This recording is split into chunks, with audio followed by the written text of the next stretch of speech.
New Zealand జట్టు మొదట batting చేసి 208 రన్స్ స్కోర్ చేసింది. మన ఇండియా బ్యాటింగ్కి వచ్చేసరికి మాత్రం 6 రన్స్కే 2 వికెట్స్ కోల్పోయింది. అది కూడా ఫామ్లో ఉన్న అభిషేక్ శర్మ అండ్ మరొక ఓపెనర్ సంజు శాంసన్. ఇక్కడ చూసుకుంటే మాత్రం ఖచ్చితంగా అందరూ ఒకటి అనుకున్నారు, ఇండియా అయితే ఈ మ్యాచ్ ఓడిపోతుంది, కానీ ఎంత తేడాతో ఓడిపోతుందో చూడాలనుకున్నారు. కానీ రియాలిటీకి వస్తే మాత్రం 28 బంతులు మిగులుండగానే గెలిచేసింది టీమిండియా. అలా ఆడింది టీమిండియా 2 వికెట్లు పడ్డాక కూడా. న్యూజిలాండ్ బౌలర్లపై ఇషాన్ కిషన్ అండ్ సూర్యకుమార్ యాదవ్ విరుచుకుపడ్డారు. అందరికీ ఒక పెద్ద సందేశం ఇచ్చారు, టీమిండియా ఇలాగే ఆడుతుందని చెప్పారు. ఈ వీడియోలో మనం నిన్న జరిగిన India versus New Zealand second T20 match గురించి పూర్తిగా మాట్లాడుకుందాం. ముందుగా మన ఛానల్ని మీరు ఇంకా సబ్స్క్రైబ్ చేసుకోకపోతే ఒక సబ్స్క్రైబ్ చేయండి, వీడియోని ఖచ్చితంగా లైక్ చేయండి, మీ అమూల్యమైన ఒపీనియన్ని కామెంట్ రూపంలో చెప్పండి. మీరు సబ్స్క్రైబ్ చేసుకోవడం ద్వారా నాకు ఇంకా మోటివేషన్ వస్తుంది ఇలాంటి వీడియోస్ మీకోసం మరెన్నో చేయాలని. T20 వరల్డ్ కప్కి ముందు టీమిండియా న్యూజిలాండ్ను ఏ రకంగా అయితే రెండో మ్యాచ్లో ఓడించిందో అది కేవలం ఒక విజయం మాత్రమే కాదు, అది ఒక పెద్ద బోల్డ్ స్టేట్మెంట్, చాలా పెద్ద బోల్డ్ స్టేట్మెంట్ అది. టీమిండియా ఎలాంటి బ్యాటింగ్ స్టైల్తో ఆడతారన్నది వాళ్ళు క్లియర్గా చెప్పారు. అండ్ ఇషాన్ కిషన్ తానేంటో రుజువు చేసుకున్నాడు. ఒక పక్కకు చూస్తేనేమో శుభ్మన్ గిల్ 120, 130 స్ట్రైక్ రేట్తో ఆడుతుండగా శుభ్మన్ గిల్ స్థానంలో వచ్చిన ఇషాన్ కిషన్ ఏమో 250, 240 స్ట్రైక్ రేట్తో ఆడుతున్నాడు. ఇక్కడ మెసేజ్ క్లియర్గా ఇచ్చాడు ఇషాన్ కిషన్ కూడా. అభిషేక్ శర్మ మీద మాత్రమే ఆధారపడి లేదు టీమిండియా. అభిషేక్ శర్మ అవుట్ అయినా కానీ ఇషాన్ కిషన్ అనే ప్లేయర్ కూడా ఉన్నాడు, అతను కూడా మ్యాచెస్ గెలిపిస్తాడని నిరూపించుకున్నాడు ఇషాన్ కిషన్. ఇక్కడ మెసేజ్ సూర్యకుమార్ యాదవ్ది కూడా. అందరూ అంటారు కదా, form is temporary, class is permanent అని. అదే నిరూపించుకున్నాడు సూర్యకుమార్ యాదవ్ కూడా.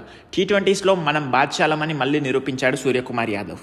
ఇక శివం దుబే అయితే అటు బాల్ తోటు ఇటు బ్యాట్ తోటు ఎంతో అద్భుతంగా రాణిస్తున్నాడు. బాల్ ఇస్తేనేమో వికెట్లు తీస్తున్నాడు, బ్యాట్ ఇస్తేనేమో హనుమంతుడి గదలా సిక్సర్లు కొడుతున్నాడు. ఇక హార్దిక్ పాండ్యా అండ్ రింకు సింగ్లను చూసుకుంటే మాత్రం వాళ్ళైతే ఒకటే అనుకుంటున్నారు, మాకైతే ఛాన్సే రాలేదు, ఛాన్స్ రాకున్నా కానీ టీమిండియా 208 పరుగుల్ని చేస్ చేసింది అని. ఇప్పటి వరకు T20 వరల్డ్ కప్ని ఎవరు 3 సార్లు గెలవలేదు. అండ్ ఆల్సో ఇప్పటి వరకు T20 వరల్డ్ కప్ని హోమ్లో ఎవరు గెలవలేదు. టీమిండియాకి ఒక అద్భుతమైన అవకాశం ఉంది. ఇప్పుడు ఇంట్లో జరుగుతుంది వరల్డ్ కప్. ఇక్కడ హోమ్ వరల్డ్ కప్లో గెలిస్తే మాత్రం టీమిండియా ఒక చరిత్ర సృష్టిస్తుంది. ఇక నిన్నటి మ్యాచ్ గురించి పూర్తిగా మాట్లాడుకోవాలంటే ఓపెనర్స్గా వచ్చిన డెవాన్ కాన్వే అండ్ టిమ్ సైఫర్ట్ని చాలా త్వరగానే అవుట్ చేశారు టీమిండియా బౌలర్స్.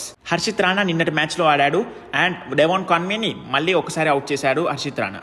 బ్యాటింగ్కి అనుకూలించిన ఈ పిచ్ పైన మన బౌలర్లు చాలా బాగా పర్ఫామ్ చేశారు. హర్షదీప్ సింగ్ని మినహాయిస్తే మిగతా బౌలర్లు అందరూ చాలా కట్టుదిట్టంగా బౌలింగ్ చేశారని చెప్పుకోవచ్చు. ఇక్కడ మనం మెయిన్గా మాట్లాడుకోవాల్సింది కుల్దీప్ యాదవ్ గురించి. ODI సిరీస్లో అంత అద్భుతంగా పర్ఫామ్ చేయని కుల్దీప్ యాదవ్ ఈ మ్యాచ్లో మాత్రం చాలా మంచిగా ఆడాడు. రచిన్ రవీంద్ర ఆయన ఇంపార్టెంట్ వికెట్ని కుల్దీప్ యాదవ్ తీశాడు. అండ్ ఆల్సో లాస్ట్ మ్యాచ్లో అద్భుతంగా ఆడిన గ్లెన్ ఫిలిప్స్ని కుల్దీప్ యాదవ్ త్వరగా అవుట్ చేశాడు. కానీ లాస్ట్లో వచ్చిన కెప్టెన్ మిచెల్ శాంట్నర్ చాలా అద్భుతంగా ఆడాడు. 6 4లు 1 6తో కేవలం 27 బాల్స్లోనే 47 రన్స్ స్కోర్ చేశాడు. దాంతో వాళ్ళ స్కోర్ 208 రన్స్కి చేరింది.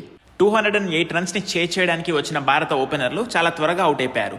మనందరికీ తెలిసిన విషయమే, అభిషేక్ శర్మ చాలా అగ్రెసివ్గా ఆడతాడని. అలాగే ఫస్ట్ బాల్కి బిగ్ షాట్ ఆడబోయాడు, కానీ ఫస్ట్ బాల్ డక్అవుట్ అయిపోయాడు అభిషేక్ శర్మ. కానీ ఇక్కడ మనం మాట్లాడుకోవాల్సింది సంజు శాంసన్ గురించి. మనందరికీ తెలుసు సంజు శాంసన్కి ఇది ఎంతో ఇంపార్టెంట్ సిరీస్.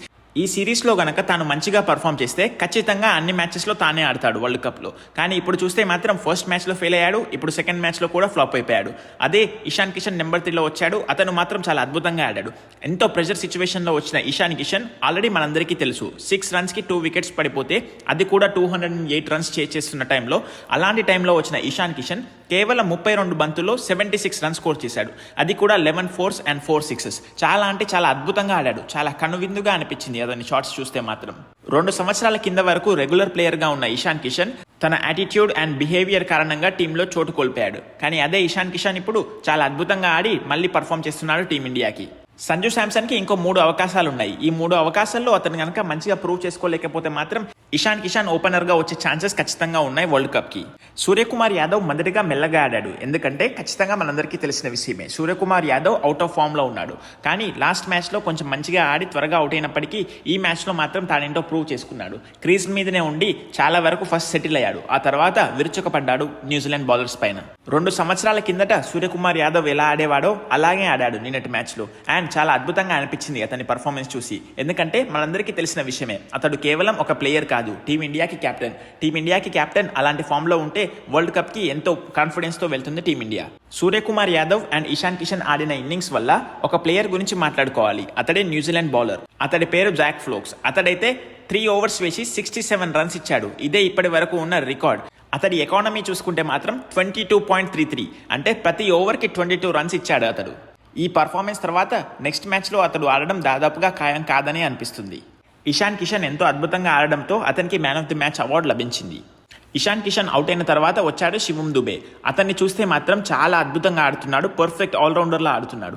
కేవలం 18 బాల్స్లో 36 రన్స్ స్కోర్ చేసి ఒక 3 సిక్స్లు కొట్టి టీమిండియాకి విజయాన్ని అందించాడు శివం దుబే. నిన్నటి మ్యాచ్ గురించి మన బ్యాట్స్మెన్స్ని ఎంత పొగిడినా తక్కువే. 28 బంతులు మిగిలుండగానే టీమిండియా మ్యాచ్ని గెలిచేసింది. టీమిండియా అత్యధిక స్కోర్ని చేయడం గురించి మాట్లాడుకుంటే ఇదే హైయెస్ట్ స్కోర్, 209 రన్స్ చేసింది. అతిపెద్ద టార్గెట్ని టీమిండియా చేసేసింది. టీమిండియా యొక్క రికార్డులు చాలా బాగున్నాయి, కానీ ప్రస్తుతం టీమిండియా స్క్వాడ్ని చూసుకుంటే మాత్రం చాలా అద్భుతంగా ఉంది. అభిషేక్ శర్మ వరల్డ్లోనే number 1 T20 player. Suryakumar Yadav చాలా అద్భుతమైన ఫామ్లోకి వాపస్ వచ్చేశాడు. అండ్ హార్దిక్ పాండ్యా మనందరికీ తెలిసిందే, ప్రీమియం ఆల్రౌండర్. శివం దుబే కూడా చాలా మంచి ఫామ్లో ఉన్నాడు. ఇషాన్ కిషన్ కూడా అద్భుతంగా ఆడుతున్నాడు. రింకు సింగ్ కూడా తనకు దొరికినన్ని అవకాశాల్లో చాలా అద్భుతంగా పర్ఫామ్ చేస్తున్నాడు. ఇక బౌలింగ్ విషయానికి చూసుకుంటే మాత్రం మనందరికీ తెలిసిందే, వరల్డ్లోనే బెస్ట్ బౌలర్ మనకున్నాడు, అతడే Jasprit Bumrah. And also best T20 bowler అయిన వరుణ్ చక్రవర్తి మన టీంలో ఉన్నాడు. వీళ్ళతో పాటు కుల్దీప్ యాదవ్, అక్షర్ పటేల్, హర్షదీప్ సింగ్ అండ్ ఆల్సో హర్షిత్ రాణా వీళ్ళందరూ కలిసి చాలా అద్భుతంగా బౌలింగ్ చేస్తున్నారు. వీటన్నిటి కారణాల వల్లే సూర్యకుమార్ యాదవ్ బెస్ట్ కెప్టెన్ గా మారాడు. ఎందుకంటే ఇప్పుడు మనం తన రికార్డ్స్ ని చూసుకుంటే యాజ్ ఎ కెప్టెన్ గా 40 మ్యాచ్లు కెప్టెన్ చేసిన సూర్యకుమార్ యాదవ్ 32 మ్యాచ్లో గెలిపించాడు. అండ్ తన విన్ పర్సెంటేజ్ చూసుకుంటే మాత్రం 80%, అంటే ఆడిన 10 మ్యాచ్ల్లో 8 మ్యాచ్లు గెలిపిస్తాడు సూర్యకుమార్ యాదవ్. ఇక్కడ మనం మెయిన్ ఇంపార్టెంట్ థింగ్ ఏం చూసుకోవాలంటే, ఇండియా టీం కేవలం గెలవడం లేదు, మ్యాచెస్ని చాలా అద్భుతంగా గెలుస్తున్నారు. చాలా అంటే చాలా డిఫరెన్స్తో గెలుస్తున్నారు. 208 రన్స్ని మరో 28 బాల్స్ ఉండగానే గెలవడం అంటే అది చాలా చిన్న విషయం కాదు, చాలా అద్భుతమైన విజయం అనే చెప్పుకోవాలి. అండ్ మొదటి మ్యాచ్లో కూడా చాలా అద్భుతంగా పర్ఫామ్ చేశారు మన బ్యాట్స్మెన్స్. ఇక్కడ మనం ఇంకొక విషయం మెయిన్గా మాట్లాడుకోవాల్సింది ఏంటంటే, ఇక్కడ ఇషాన్ కిషన్ చాలా అద్భుతంగా పర్ఫామ్ చేస్తున్నాడు. అండ్ సంజు శాంసన్ అనుకున్నంత స్థాయిలో పర్ఫామ్ చేయడం లేదు. ఇప్పుడు తిలక్ వర్మ గనక ఇంజురీ నుంచి చాలా మంచిగా రికవర్ అయ్యి లాస్ట్ 2 మ్యాచెస్కి టీంలోకి వస్తే అప్పుడు ఎవరిని ఆడిపిస్తారనేది చాలా ఆసక్తికరం. మరి ఇషాన్ కిషన్ని ఓపెనింగ్ పంపించి సంజు శాంసన్ని బెంచ్ మీద కూర్చోబెడతారా అండ్ నెంబర్ 3లో తిలక్ వర్మని ఆడిపిస్తారా? లేదంటే సంజు శాంసన్ని ఓపెనర్గానే ఉంచి ఇషాన్ కిషన్ని డ్రాప్ చేస్తారా? లేదంటే సంజు శాంసన్ని ఓపెనర్గానే ఉంచి ఇషాన్ కిషన్ని నెంబర్ 3లో ఆడించి తిలక్ వర్మని బెంచ్ మీద కూర్చోబెడతారా? ఇది చాలా పెద్ద సమస్యనే చెప్పుకోవచ్చు టీమిండియాకి. మీ ఒపీనియన్లో ఒకవేళ తిలక్ వర్మ గనక లాస్ట్ 2 మ్యాచెస్లోకి టీమిండియా జట్టులోకి వస్తే అప్పుడు టీం కాంబినేషన్ ఎలా ఉంటుంది అనుకుంటున్నారో కామెంట్ రూపంలో చెప్పండి. న్యూజిలాండ్ అయితే ఆడిన 2 మ్యాచెస్లో ఓడిపోయారు. వాళ్ళు ఇక్కడి నుంచి కంబ్యాక్ ఇచ్చి సిరీస్ గెలవాలంటే అది చాలా అసాధ్యమైన పని అని చెప్పుకోవాలి. ఎందుకంటే మిగిలిన 3 మ్యాచెస్లో 3 గెలవాలి వాళ్ళు. అదే టీమిండియా మాత్రం ఒక మ్యాచ్ గెలిస్తే చాలు, సిరీస్ని గెలిచినట్టే అవుతుంది. మరి చూడాలి ఇండియా వర్సెస్ న్యూజిలాండ్ 3rd మ్యాచ్లో న్యూజిలాండ్ ఎలా ఆడుతుందని. ఇదండి ఈ వీడియో కనుక మీకు నచ్చినట్టయితే ఖచ్చితంగా వీడియోని లైక్ చేయండి. మీ అమూల్యమైన ఒపీనియన్ని కామెంట్ రూపంలో చెప్పండి. అండ్ సబ్స్క్రైబ్ మాత్రం ఖచ్చితంగా చేసుకోండి. మీరు సబ్స్క్రైబ్ చేసుకోవడం ద్వారా నాకు ఇంకా మోటివేషన్ వస్తుంది ఇలాంటి వీడియోస్ మీకోసం మరెన్నో చేయాలని. Thank you guys for watching. See you in the next video.